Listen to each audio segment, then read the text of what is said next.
कारगिल युद्ध, जिसे कारगिल संघर्ष के रूप में भी जाना जाता है, भारत और पाकिस्तान के बीच मई से जुलाई 1999 तक जम्मू और कश्मीर के कारगिल जिले और नियंत्रण रेखा LOC के साथ अन्य जगहों पर लड़ा गया था।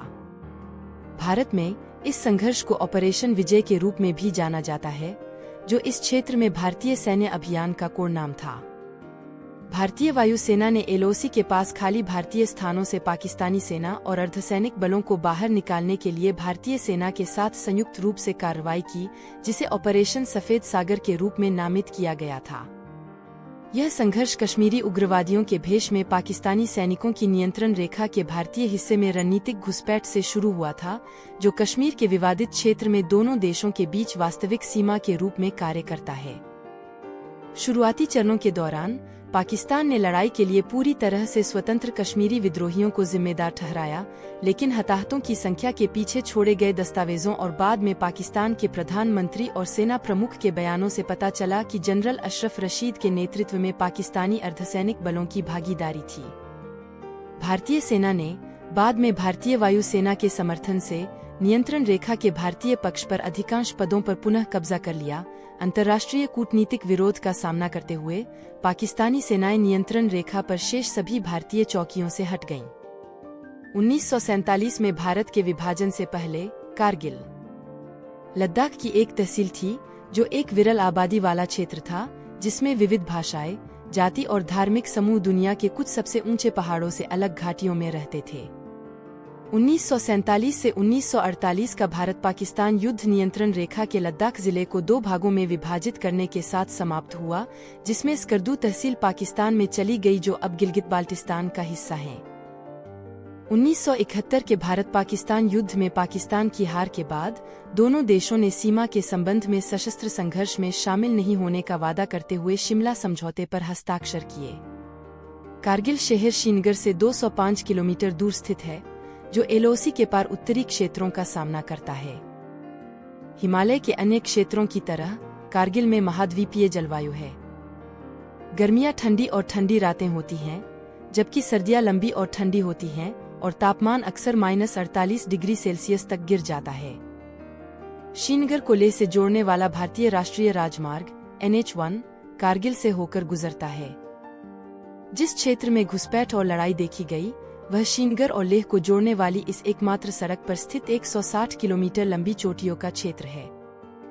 राजमार्ग के ऊपर की चोटियों पर सैन्य चौकियां आमतौर पर लगभग 5000 मीटर ऊंची थीं, जिनमें से कुछ 5485 मीटर तक ऊंची थीं। जिला राजधानी कारगिल के अलावा संघर्ष में अग्रिम पंक्ति के पास के आबादी वाले क्षेत्रों में मुश्को घाटी और कारगिल के दक्षिण पश्चिम में द्रास शहर, साथ ही बटालिक सेक्टर और कारगिल के उत्तर पूर्व के अन्य क्षेत्र शामिल थे। कारगिल को आंशिक रूप से इसलिए निशाना बनाया गया क्योंकि यह इलाका कई खाली सैन्य ठिकानों पर पहले से कब्जा करने के लिए अनुकूल था। कारगिल पाकिस्तान नियंत्रित शहर स्कर्दू से सिर्फ 173 किलोमीटर दूर है, जो पाकिस्तानी लड़ाकों को रसद और आर्टिलरी सपोर्ट करने में सक्षम था। कारगिल और स्कर्दू के बीच एक सड़क मौजूद है, जिसे 1949 में बंद कर दिया गया था। 1971 के भारत पाकिस्तान युद्ध के बाद दोनों पड़ोसियों के सैन्य बलों के बीच अपेक्षाकृत कम प्रत्यक्ष सशस्त्र संघर्षों की एक लंबी अवधि रही।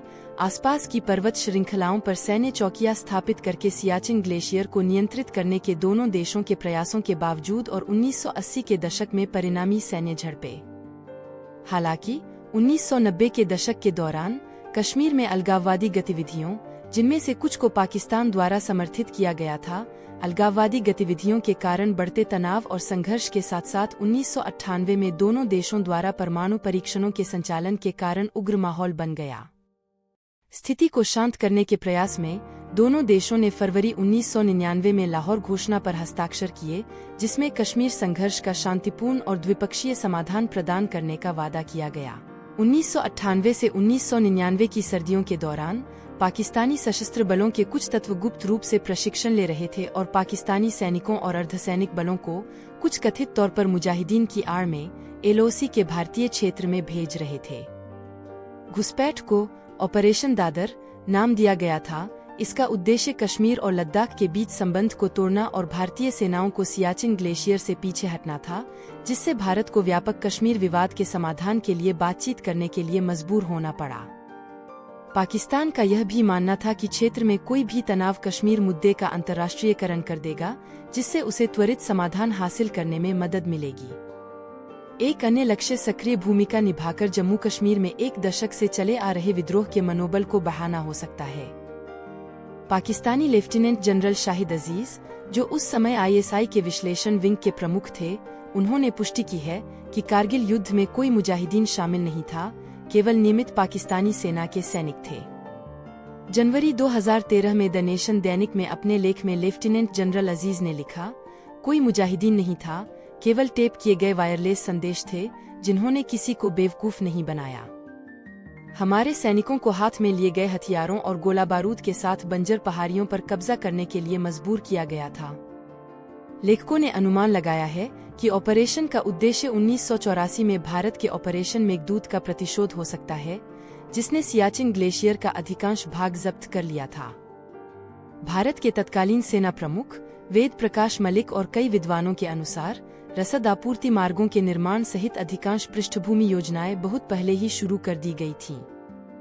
1980 और 1990 के दशक के दौरान कई मौकों पर सेना ने पाकिस्तानी नेताओं जिया उल हक और बेनजीर भुट्टो को कारगिल क्षेत्र में घुसपैठ के लिए इसी तरह के प्रस्ताव दिए थे, लेकिन राष्ट्रों को पूरी तरह से युद्ध में घसीटने के डर से योजनाओं को स्थगित कर दिया गया था।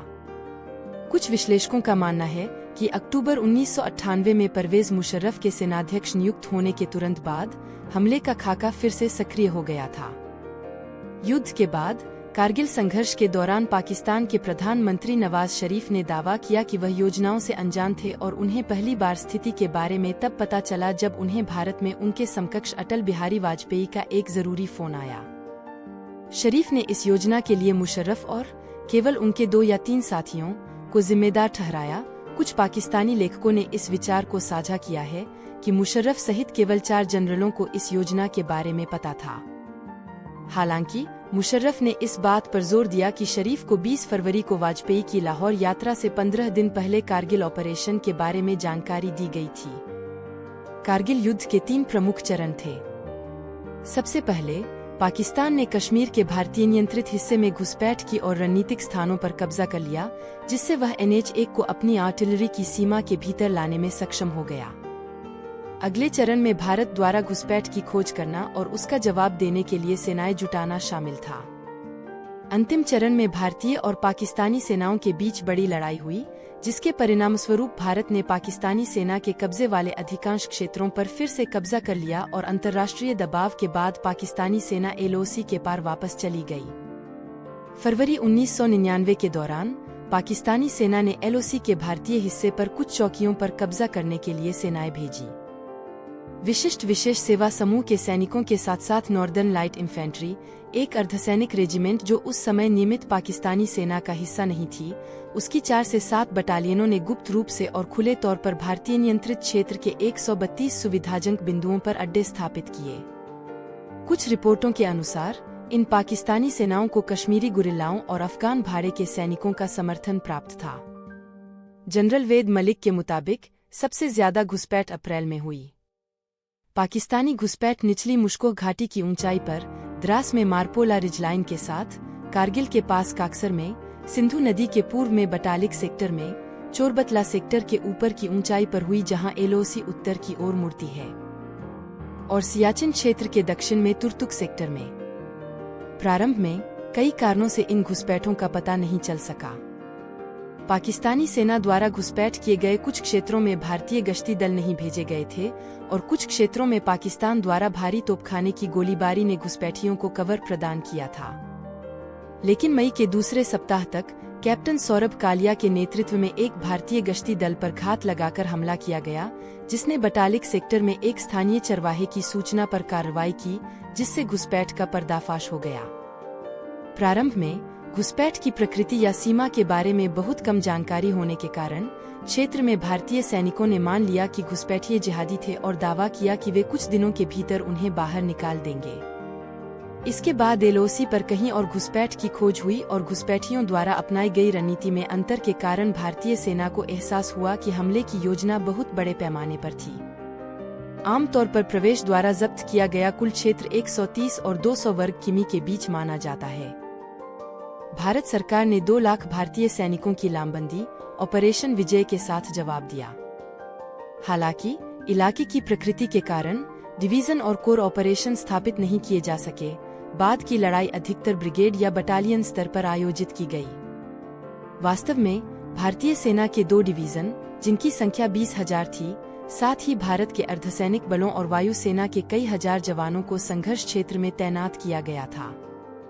इस प्रकार कारगिल द्रास सेक्टर में सैन्य अभियान में शामिल भारतीय सैनिकों की कुल संख्या 30,000 के करीब थी। संघर्ष के चरम पर रसद बैकअप प्रदान करने वालों सहित घुसपैठियों की संख्या लगभग 5,000 बताई गई है। इस आंकड़े में पाकिस्तान प्रशासित कश्मीर के सैनिक शामिल हैं, जिन्होंने अतिरिक्त आर्टिलरी सहायता प्रदान की।